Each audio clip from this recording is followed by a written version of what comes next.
Paano nga ba mag-sign up sa eGov para ma-access na rin natin yung ID o yung iba't ibang serbisyo nito?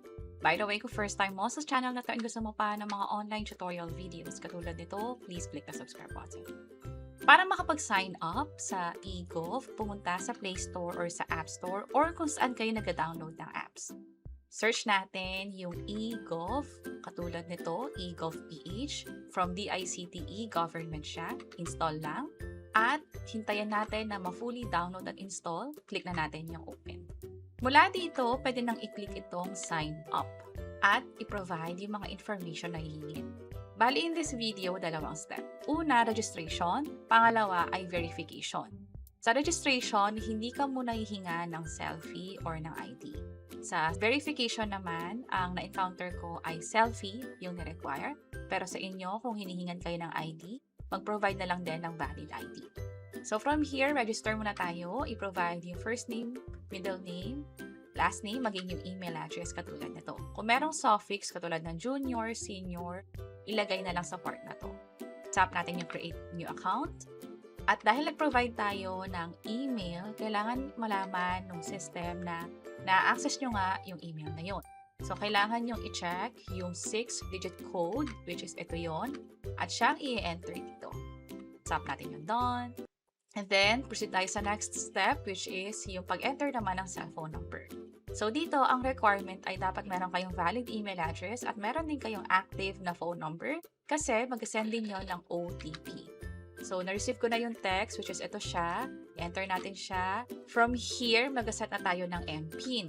Para saan yung MPIN? So, parang GCash na every time mag-login tayo sa eGov app, mag-require ito ng MPIN. So, tap ko yung next at i-re-enter or 2 beses ipoprovide yung MPIN. So, tap natin yung next. Nakalagay nga pala dito, MPIN matches. So, kapag hindi nagma-match yung 2 PIN na pina-enter sa inyo, kailangan nyo ulitin yung proseso hanggang sa makita nyo itong confirmation.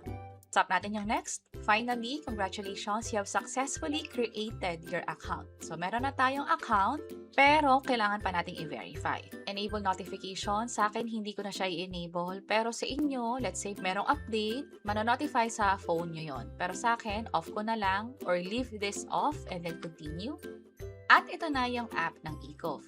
Sa bandang baba, makikita nyo agad yung option ng Verify Now para makuha yung full access o magamit yung mga features na meron dito.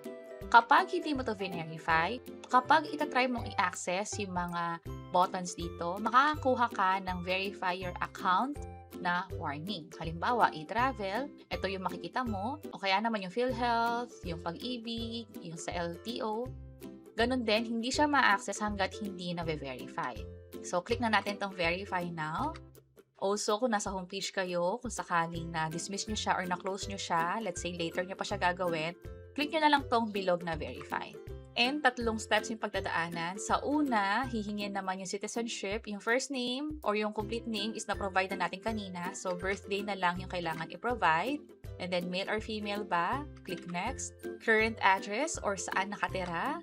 Next naman, at i-review lahat ng information. So, napakadali lang. Ang binigay lang natin na additional info ay yung citizenship, birthday, maging yung address. Click natin yung next. This time, pirma naman. Sample lamang ito, hindi ito legit na pirma. So, click ko na itong confirm.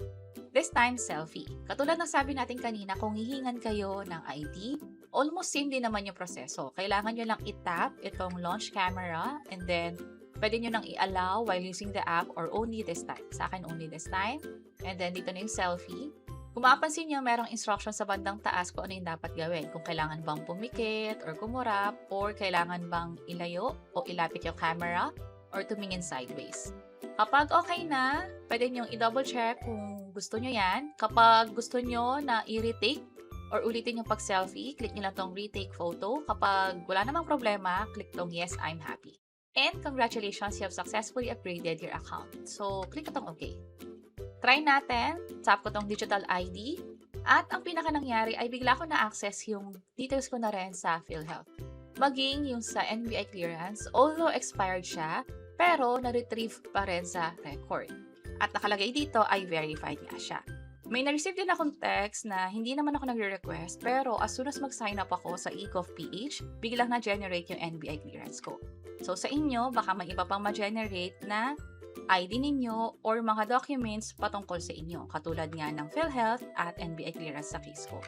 Nung tinry ko naman yung mga services, etong sa national government e-travel, kailangan mag-provide ng passport. Sa PhilHealth, kailangan lang mag-proceed para ma-access yung PhilHealth account. Sa LTO naman, pwedeng mag-complete ng profile. Sa Pag-ibig, na-access yung Pag-ibig number ko at yung record about the employer.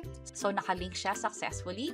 Sa OFW naman, pwede nating i-access yung mga features na meron dito. So, yun yung kagandahan dito sa eGov, yung mga services, mapa national man or sa local government, halimbawa sa munisipyo, ay pwedeng ma-access dito.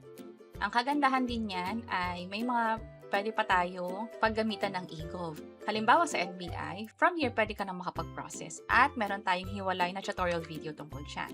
May NCAP violation ka ba? Pwede mo rin siyang i-double check dito. Kung sakaling gustong mag-avail ng services or assistance, mapa medical or financial man yan, pwedeng-pwede.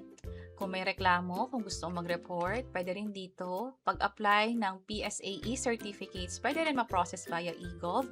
Yung NOAA, kung saan gusto mong mag-check ng property na tingin mo ay kailangan mong i-double check kung bahain ba yon. Kung gusto mong mag-check ng lupa or property na tingin mo safe ba yon, pwedeng mo check via NOAA.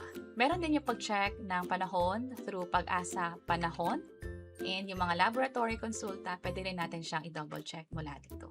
At hindi lang yung sa NBI application, maging sa pag-check ng trabaho na available, pwede yan ma-access dito sa eGov. Sa ngayon, nasa beta pa siya. Pag na-fully implement, pwede natin siyang ma-review pa further. At again, gagawin natin yan sa hiwalay na video. So, yun yung buong proseso sa pag-sign up dito sa eGov. Maraming services na pwede nang ma-access online. Pwede na kayong mag-sign up. And so far, hindi naman tayo nagkaroon ng kahit anong issue sa pag-register online. And that's it. Sana nakatulong tong video na to. Kung pakiclick ang like button at para sa iba't ibang mga tutorial videos, pwede nyo i-check yung nasa baba. Sana makatulong. See you sa next videos.